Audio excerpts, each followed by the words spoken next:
미국의 시인이자 목사였던 헨리 반 다이크라는 분이 있습니다. 그분이 쓴 시 중에 만일 온 하늘에 햇살만 가득하다면, 만일 온 하늘에 햇살만 가득하다면 이란 제목의 시가 있습니다. 그 시가 우리 마음에 와닿는 이유는 삶의 양면성을 노래하기 때문입니다. 제가 잠깐 그 시를 소개하겠습니다. 하늘에 온통 햇빛만 가득하면 우리 얼굴은 시원한 빗줄기를 한 번 더 느끼길 원할 겁니다. 세상에 늘 음악 소리만 들린다면 우리 마음은 끝없이 이어지는 노래 사이사이 달콤한 침묵이 흐르길 갈망할 것입니다. 삶이 언제나 즐겁기만 하다면 우리 영혼은 차라리 슬픔의 고요한 품속, 허탈한 웃음에서 휴식을 찾을 것입니다. 여러분, 시인이 무엇을 말하고자 합니까? 우리는 항상 기쁘고 행복하길 바라지만 종종 우리 삶에 고난과 슬픔이 있어야지만 즐거움과 행복이 훨씬 더 가치 있다라는 것을 발견하고 그것을 알게 된다는 것입니다. 하나님이 우리 인생에 맑은 날씨뿐만 아니라 더불어 흐린 날씨를 주신 이유는, 또 즐거움과 함께 때로 슬픔도 주신 이유는 다 이유가 있다고 말씀하죠. 전도서 7장 14절 말씀 우리가 이미 잘 알지만 함께 한 번 더 읽어보겠습니다. 형통한 날에는 기뻐하고 곤고한 날에는 되돌아보아라. 이 두 가지를 하나님이 병행하게 하사 사람이 그의 장래일을 능히 헤아려 알지 못하게 하셨느니라. 아멘. 여러분, 이것이 무슨 말씀입니까? 하나님께서 우리 인생을 형통하게도 하시고 곤고한 날도 주셨고 이 두 가지를 병행하게 하셔서 우리로 하여금 장래의 일을 능히 헤아려 알지 못하게 하셨다. 그렇게 말씀하셨어요. 여기 계신 분들 중에서 아무도 우리의 장래를 내가 이럴 것이다 라고 장담할 수 있는 분은 아무도 없다는 것이죠. 하나님 왜 그렇게 하셨을까요? 그렇게 하심으로 하나님은 내 인생이 하나님께서 어떻게 인도하실지 모르니 매일 매순간 하나님을 더욱 의지하며 살라고 그렇게 두 가지 일을 병행해 놓으신 것입니다. 그러므로 형통한 날에는 하나님을 기뻐하십시오. 감사하며 사십시오.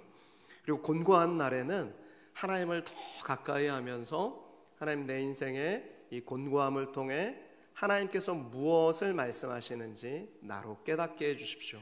그렇게 간구할 수 있길 바랍니다. 하나님 앞에서 우리 자신을 곤고한 날에는 돌아보며 성찰할 수 있어야 한다라는 것입니다. 그런데 오늘 말씀해 보니까 인생의 흉년이 들었을 때, 곤고한 날이 왔을 때 하나님 앞에서 자기 인생을 되돌아보는 일에 실패한 사람이 나옵니다. 그 사람이 누구입니까? 엘리멜렉입니다. 어느 날 엘리멜렉 집안에 곤고한 날이 임했습니다. 우리 1절 말씀을 보면 사사들이 치리하던 때에 그 땅에 흉년이 드니라. 여러분, 흉년이란 인생의 고통이 그에게 찾아온 것이죠. 흉년이라는 인생의 고통이 지금 엘리멜렉 집안에 찾아왔습니다. 그런데 그렇게 시작된 흉년이, 인생의 흉년이 어떻게 이어집니까? 3절 말씀해 보니까 나오미의 남편 엘리멜렉이 죽고 나오미와 그의 두 아들이 남았으며, 그런데 비극이 여기서 끝나지 않죠. 5절 말씀 보면 그의 남은 두 아들마저 죽습니다. 말론과 기론 두 사람이 다 죽고 그 여인은 두 아들과 남편 뒤에 남았더라.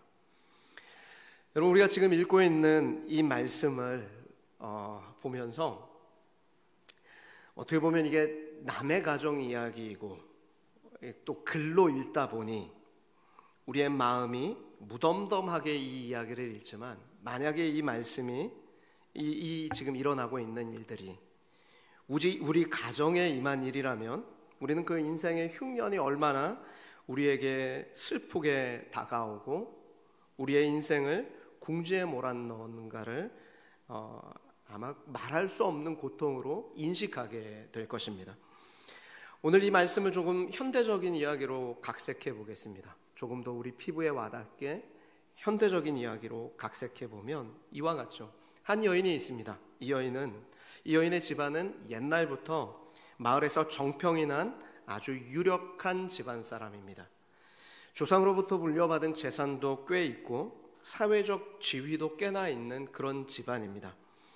그녀의 가족은 마을에서 최초로 설립된 교회에, 아주 전통 있는 교회에 출석하며 예배 생활을 잘 해왔습니다.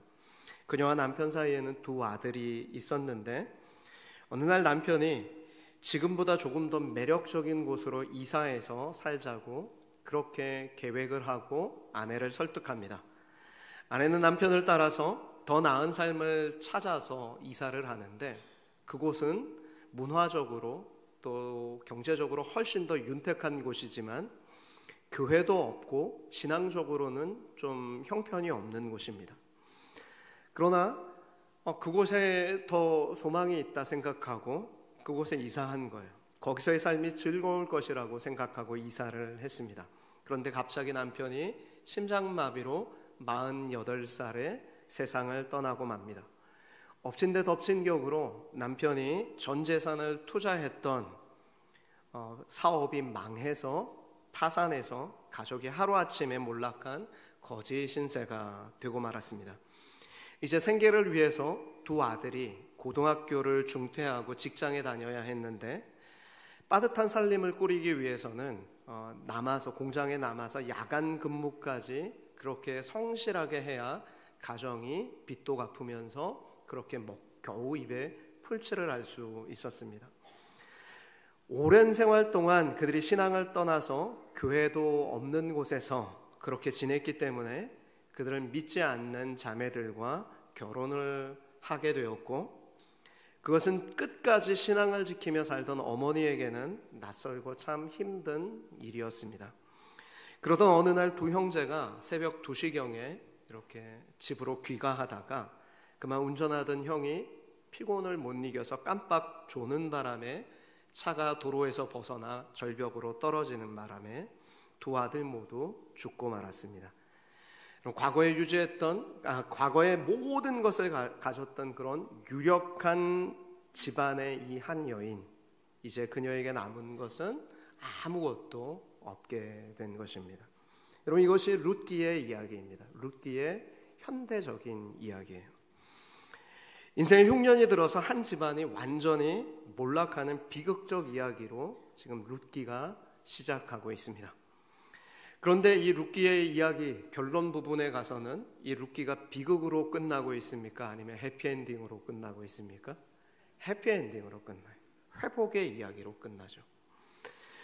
인생의 실패 속에서도 여전히 일하시는 하나님을 룻기는 우리에게 보여주는 것입니다. 여러분의 인생에 어떤 실패와 어려움이 있을지라도 하나님은 여전히 일하고 계심을 룻기는 우리에게 보여주는 것이죠. 그러므로 실패한 인생에 어떻게 다시 회복할 수 있는가, 그 비전을 룻기가 제시하는데 오늘 우리는 룻기의 서론적인 이야기를 통해서 우리 인생의 흉년이 들 때 믿음의 사람이 어떻게 대응해야 하는가 교훈을 얻고 그 말씀대로 살고자 합니다. 오늘 3가지로 말씀을 정리하겠습니다. 첫째는 인생의 흉년이 들 때 이것이 나만 겪는 일이 아님을 기억하고 견뎌야 합니다. 인생의 흉년이 들 때 이것이 나만 겪는 고난이라고요? 아니면 모두가 힘들다고요? 예, 모두가 힘들다고요. 나만 겪는 고난이 아니에요. 여러분 1절 말씀을 다시 한번 보십시오. 사사들이 치리하던 때에 그 땅 곧 유대 땅 베들레헴에 흉년이 드니라 라고 말씀하죠. 지금 흉년이 엘리멜렉 집안에만 불어닥친 것이 아니라 유대 땅 베들레헴 전 지역에 그 흉년이 찾아왔습니다. 나만 겪는 어려움이 아니라 지금 모두가 함께 이 어려움을 겪고 있다고 성경이 말씀하고 있는 거죠. 그리고 가끔은 우리가 인생을 살다 보면 도무지 이렇게 실패해서는 안 될 그 일, 반드시 성공해야 하고 전혀 어려움이 없어야 할 그곳에도 하나님의 께서 허용하신 시련의 때가 발생하기도 한다는 거예요. 지금 유대 땅 베들레헴이 바로 그런 곳입니다. 여러분이 신앙생활을 잘 해오고 약속의 땅에 머물고 있고 그렇게 하나님을 바라봤음에도 불구하고 인생에 어려움이 있을 수도 있어요. 지금 베들레헴은 하나님의 약속의 땅이었고 젖과 꿀이 흐르는 땅이었습니다. 여러분이 나중에 성지순례를 가게 되면, 이스라엘 성지순례를 가게 되면 주변에 이집트나 모압 땅을 먼저 이렇게 쭉 돌아보시다 보면, 그러고 나서 이스라엘 땅에 딱 들어가게 되면, 그러면 여기가 정말 하나님이 약속하신 그런 젖과 꿀이 흐르는 땅이구나를 이렇게 피부로 체감하게 됩니다. 훨씬 더 이렇게 살기가 좋아요. 그런데 그곳에 그 젖과 꿀이 흐르는 땅, 그 땅 지명 자체도 지금 베들레헴, 떡집이라는 의미잖아요. 그런데 이 하나님의 약속을 담고 있는, 하나님께서 양식을 풍요롭게 주시겠다고 약속하신 그 땅에 흉년이 든 것입니다. 있을 수 없는 일이고 말도 안 되는 그런 일이 지금 벌어지는 거죠. 우리도 살다 보면 인생에서 그런 어려움을 겪을 때가 있습니다. 여러분이 믿음으로 정말 성실하게 살면서 돌다리도 두드려보고 건넌다고 그렇게 확인하고 또 확인했음에도 불구하고 그렇게 하루아침에 망하게 되는 그런 경우가 발생하기도 됩니다. 발생하기도 해요. 그때 우리가 어떻게 해야 합니까? 그럴 수도 있다. 그럴 수도 있다라고 인정하는 것이 중요합니다. 그럴 수도 있어요. 인생에 그런 날이 찾아올 수도 있어요. 그리고 그것이 동시에 나만 겪는 일이 아니라 이미 성경에서 그와 같은 일이 발생할 수 있다고 말씀하고 있음을 기억해야 합니다. 여러분만 지금의 어려움을 겪고 있는 것이 아닙니다. 모든 사람이 저마다의 아픔과 씨름하고 있음을 기억해야 합니다. 여러분, 이것을 그렇게 여러분의 삶의 고통을 보편화하는 것이 중요한 이유가, 우리가 인생의 고통을 겪었을 때 사람들이 두 가지 반응을 한다고 해요. 왜 이 일이 나만 이렇게 겪는 일이냐, 왜 나에게만 이렇게 늘 어렵고 힘든 일이 있냐 하고 어렵고 힘든 일을 개인화시키는 사람들이 있어요. 그러면 그 어려움이 가벼워질까요? 더 무거워질까요? 더 무거워지고 더 괴로워져요. 그런데 어려움이 내 인생에 있을 때 누구의 인생에게나 이럴 수 있어 라고 그 어려움을 보편화시키는 사람이 있는데, 그 어려움을 그렇게 보편화시키는 사람이 있다면 그 어려움이 가벼워질까요? 무거워질까요? 훨씬 더 가벼워져요. 그런데 여러분, 심지어 성경에는 모세나 갈렙이나 다니엘의 세 친구나 하나님께 쓰임받았던 모든 인생들이 다 인생에 흉년을 겪었습니까? 안 겪었습니까? 다 겪었어요. 안 겪은 사람이 아무도 없습니다. 그러므로 힘들고 어려운 순간이야말로 내 삶을 향한 하나님의 섭리가 있다라는 것을 발견할 때임을 믿으시기를 바랍니다. 그리고 그 시간에 잘 우리 믿음의 선배들처럼 모세와 아브라함과 다윗과 그런 여러 믿음의 선배들처럼 믿음으로 그 시기를 잘 견뎌내시고 연단받아서 하나님 앞에 귀하게 쓰임받는 저와 여러분 되기를 축복합니다. 결국 인생의 흉년을 견뎌낸 사람들을 하나님이 사용하세요. 모세는 하나님의 쓰임을 받기까지 40년의 광야 생활을 견뎌야 했습니다. 그리고 갈렙도 약속의 땅을 이어받기까지 38년의 광야 생활과 7년간의 정복 전쟁을 견딘 후에야 비로소 약속의 땅을 이어받았습니다. 다니엘과 세 친구 역시 포로로 끌려가서 우상숭배가 가득한 땅에서, 바벨론 땅에서 온갖 시련을 견뎌낸 후에야 쓰임받았다는 것을 우리는 잘 알고 있습니다. 그러므로 저와 여러분 역시 믿음으로 견뎌야 할 인생의 시기가 어느 때 찾아올 수 있어요. 그럴 때 믿음으로 그 시기를 잘 견뎌내실 수 있기를 축복합니다. 여러분, 일본에 가면 궁목수라고 불리는 목수들이 있습니다.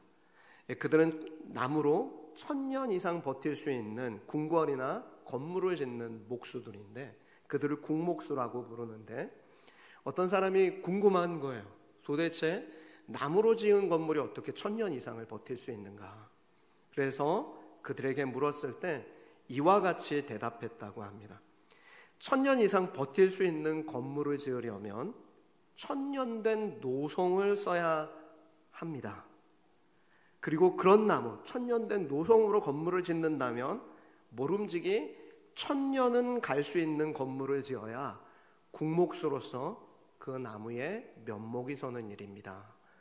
그렇게 말했다고 해요. 여러분, 여기 그 사람의 이야기에서 우리는 이 나무의 생명이 자연적으로 자랐던 그 나무의 수령과 베어져서 목재로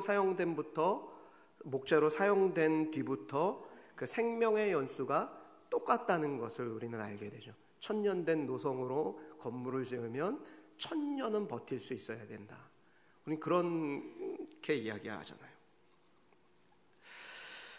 그러니까 그 나무를 통해서 나이를 통해서 그 나무가 얼마나 오랜 세월을 견딜 수 있는가를 목수들은 지금 파악하고 있는 것입니다. 1000년을 견딘 나무니까 1000년의 쓰임을 받는다라고 말하고 있는 것이죠.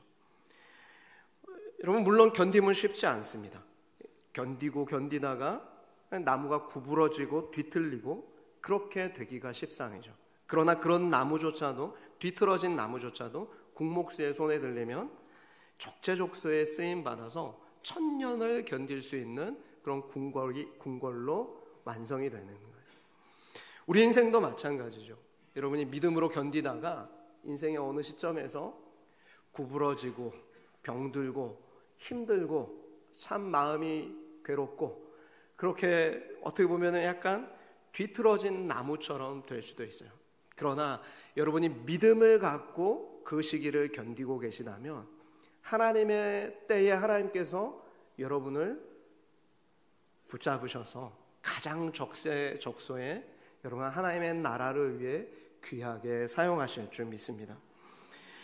1000년을 견딘 나무가 그 국목수의 손에 붙들려서 귀하게 쓰였다면 국목수보다 훨씬 더 탁월하신 하나님께서 인생의 역사를 주관하시고 우리 인생을 섭리 가운데 붙잡고 계신 하나님께서 우리 인생을 가장 적재적소에 믿음으로 견뎌내고 있는 여러분을 들어서 사용하실 줄 믿습니다.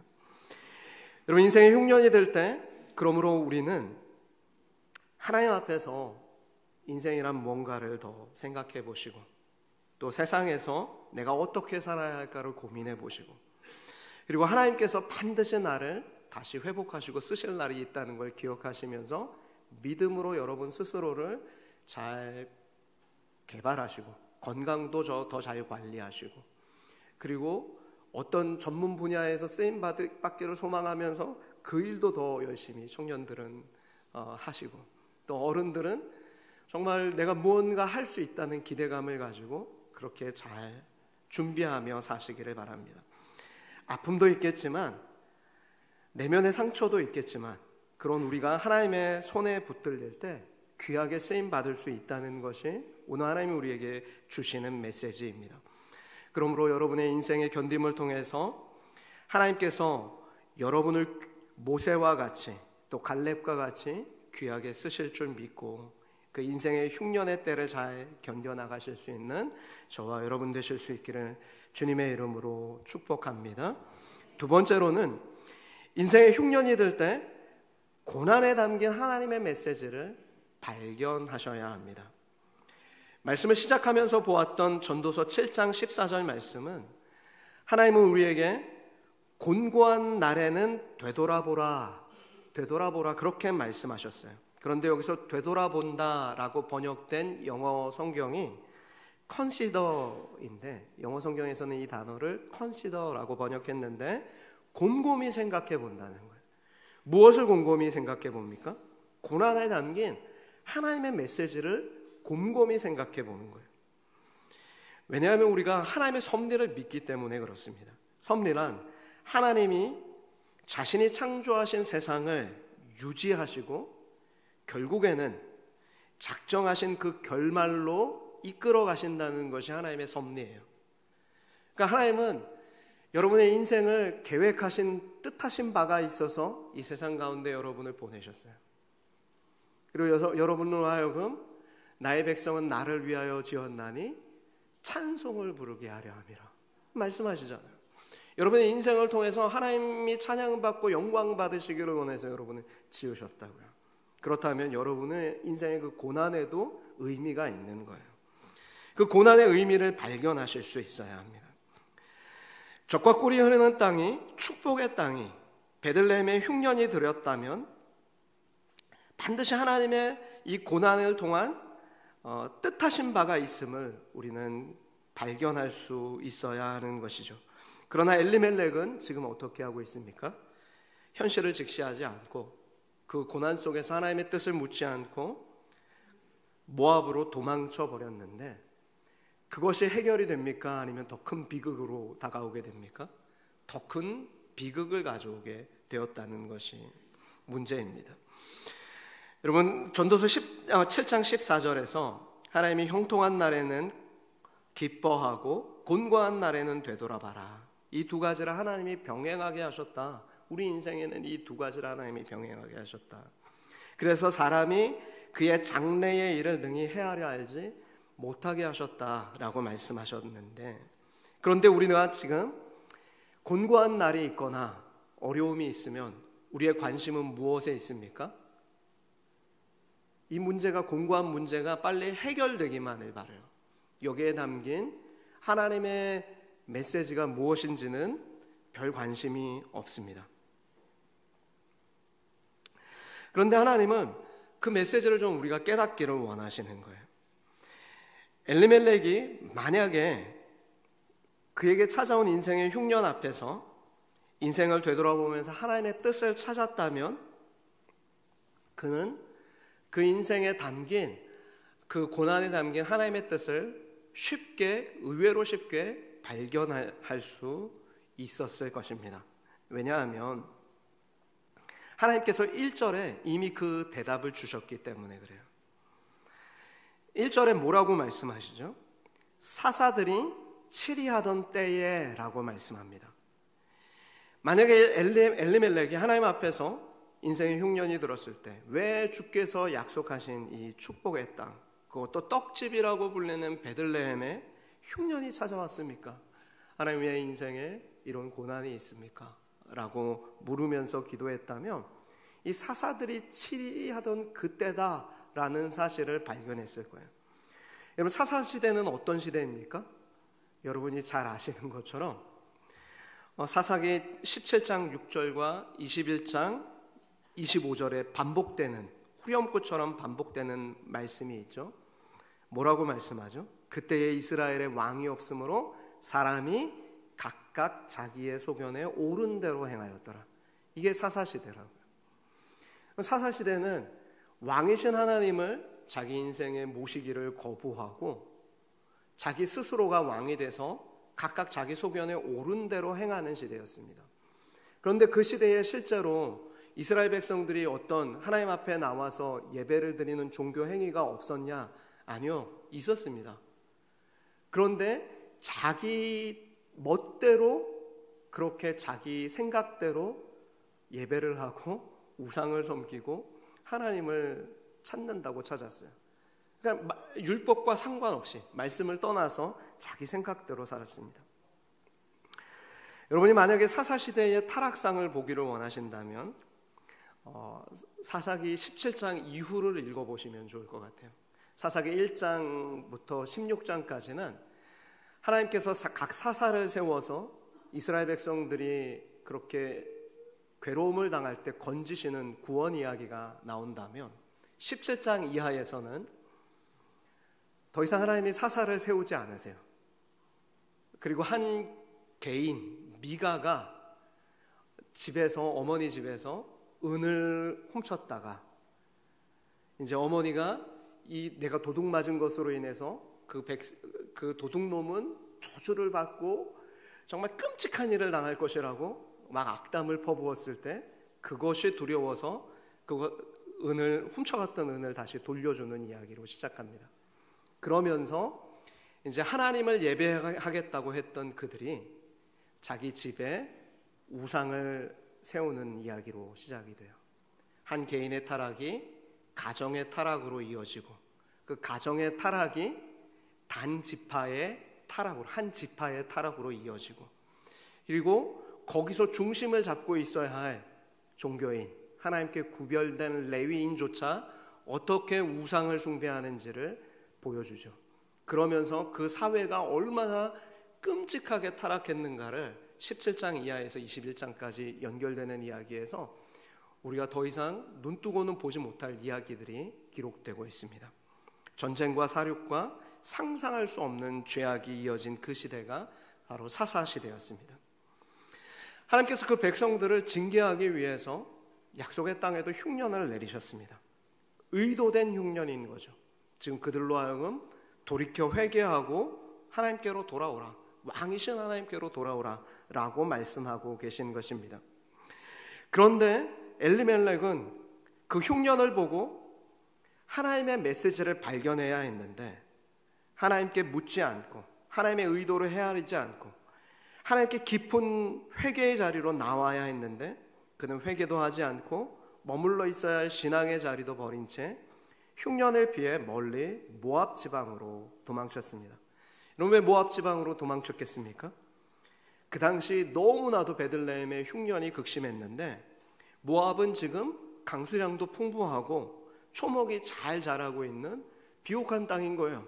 그러니까 모압으로 간 것입니다. 당장 눈에 좋아 보이는 선택을 하게 된 것이죠. 그러나 그 선택은 하나님 보시기에 옳지 않은 선택이었습니다. 여러분, 저와 여러분이 오늘 이 말씀을 들으면서도 나는 엘리멜렉과 다른 선택을 할 것이다 라고 그렇게 생각하면서 여기 앉아 계실 것입니다. 그럼 과연 그럴까요? 저와 여러분은 엘리멜렉과 다른 선택을 하겠습니까? 예를 하나 들어볼게요. 여러분, 우리가 만약에 이사를 한다 그러면 뭐를 가장 먼저 보겠어요? 거기에 학군이 좋은지 볼 거예요. 자녀를 키우는 분은 거기가 아이들을 잘 가르칠 교육 환경이 있는가, 그걸 볼 것입니다. 그리고 또 하나는 직장이 가까운가, 내가 다니고 있는 직장이 가까운가, 그것을 볼 것입니다. 그리고 또 하나는 집이 가격에 비해서 깨끗하고 좋은가, 환경이 좋은가, 그것을 볼 것입니다. 그리고 나서 맨 마지막에 그 이사하기로 다 부동산에서 계획해 놓고 그러고 나서 뭘 결정하죠? 조금 신앙이 있는 분은 교회가 있는가?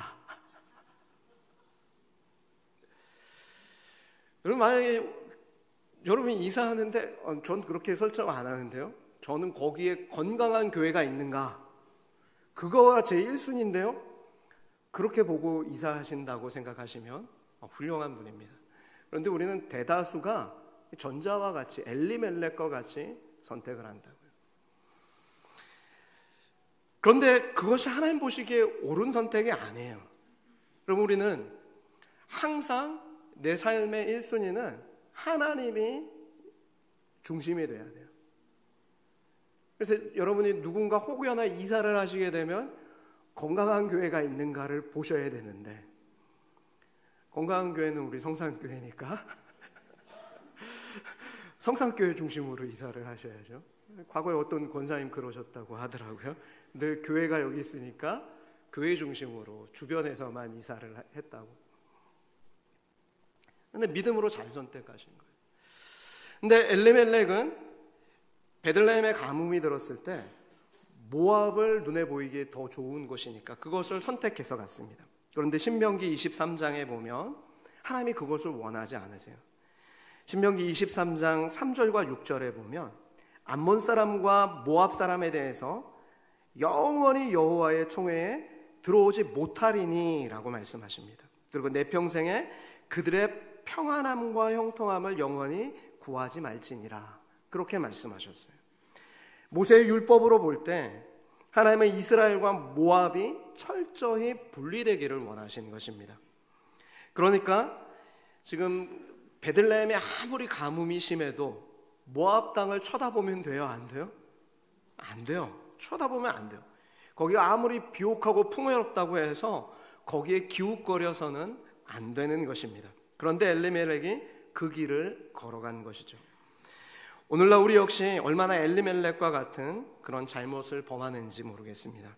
코로나 팬데믹 이후에 정말 많은 신자들이 교회를 떠났어요. 한국교회 이렇게 기독교 통계를 보면 과거에 기독교 인구수가 25% 정도까지 됐는데 지금은 기독교 인구수가 16% 정도입니다. 정말 많이 지금 교회를 등진 거죠. 수치상으로 볼 때. 상식적으로는 그것이 더 좋아 보이고 옳은 선택이라고 그들이 선택했을지도 모르겠습니다. 그러나 하나님 관점에서 볼 때 그것은 결코 바람직하지 않다. 하나님 중심의 삶이 정말 중요하다라는 것입니다.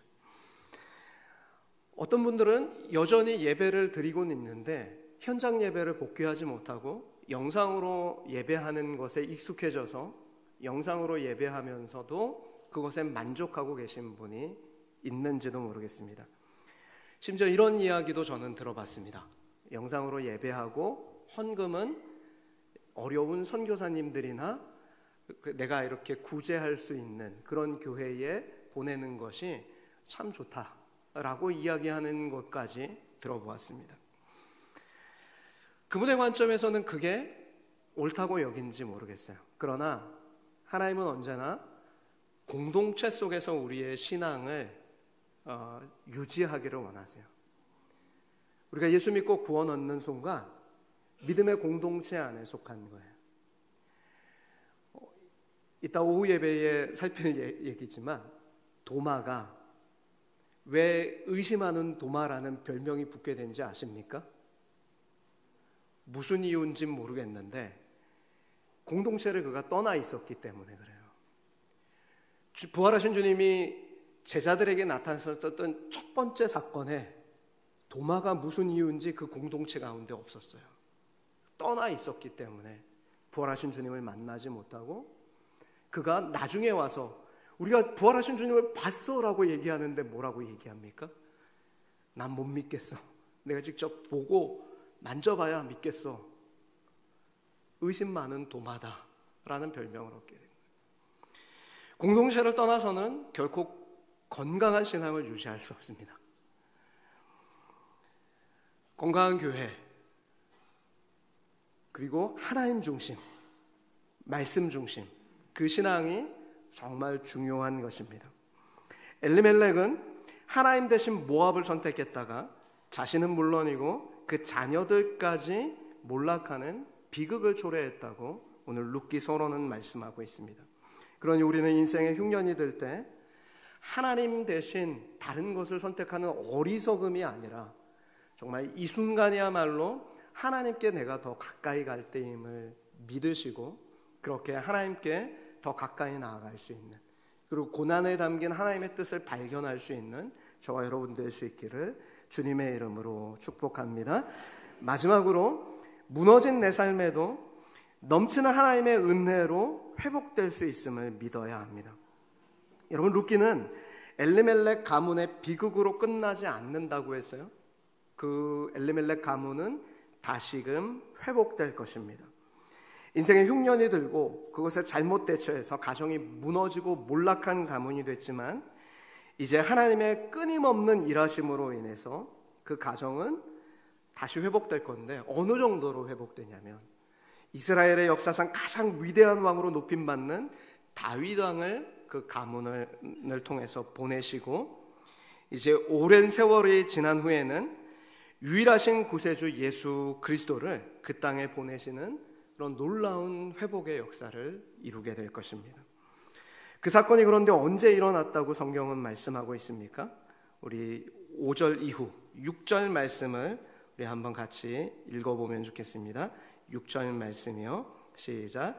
그 여인이 모압 지방에서 여호와께서 자기 백성을 돌보시사 그들에게 양식을 주셨다함을 듣고 이에 두 며느리와 함께 일어나 모압 지방에서 돌아오려 하여. 아멘.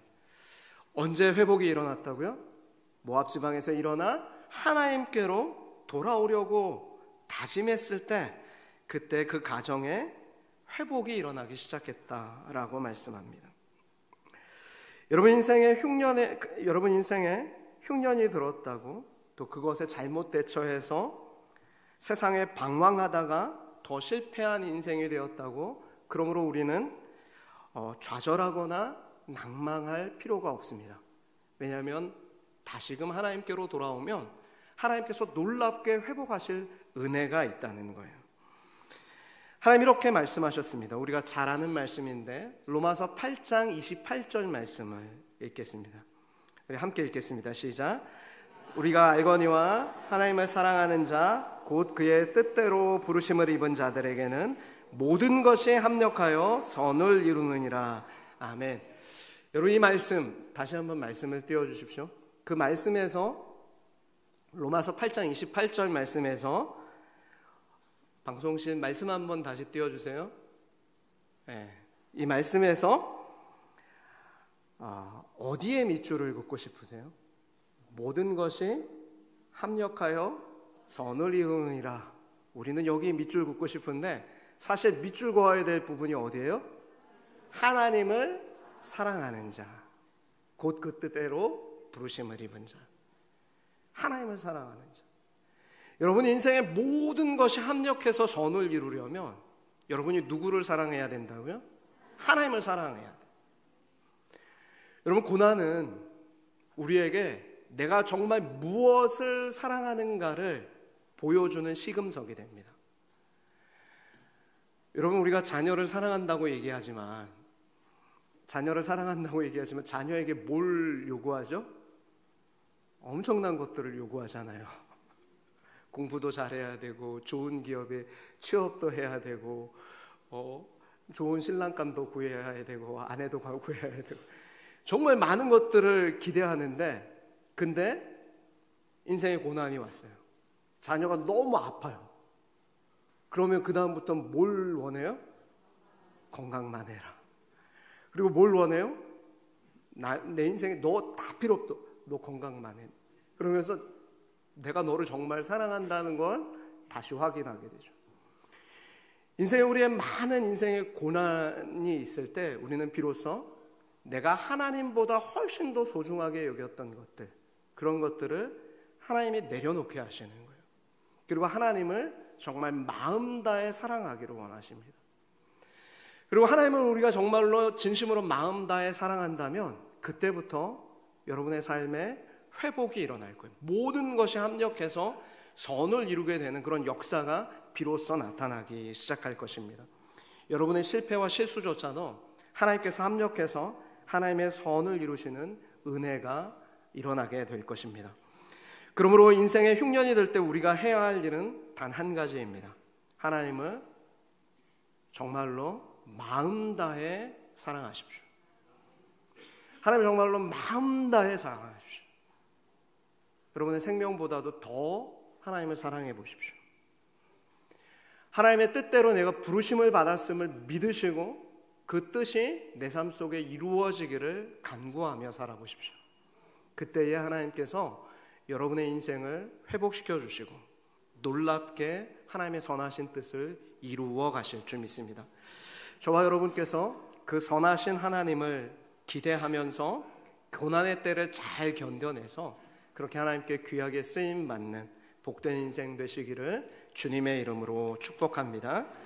기도하겠습니다. 하나님 아버지, 우리 인생에 뜻하지 않은 고난의 때를, 인생의 흉년을 만나게 될 때, 그때 아버지 우리로 좌절하지 않게 하여 주옵소서. 인생의 흉년 속에서도 하나님의 뜻이 있음을 우리에게 말씀하여 주셨사오니 하나님을 사랑하는 자, 곧 그 뜻대로 부르심을 입은 자, 그에게는 모든 것이 합력해서 선을 이루게 된다고 말씀해 주셨사오니 주님, 우리가 인생의 흉년을 만날 때 엘리멜렉처럼 세상의 모압으로 향하지 말게 하시고 나오미처럼 다시 하나님께로 돌아오는, 전심으로 돌아오는 그런 복된 인생이 되게 하여 주옵소서. 감사드리며 예수님의 이름으로 기도합니다. 아멘.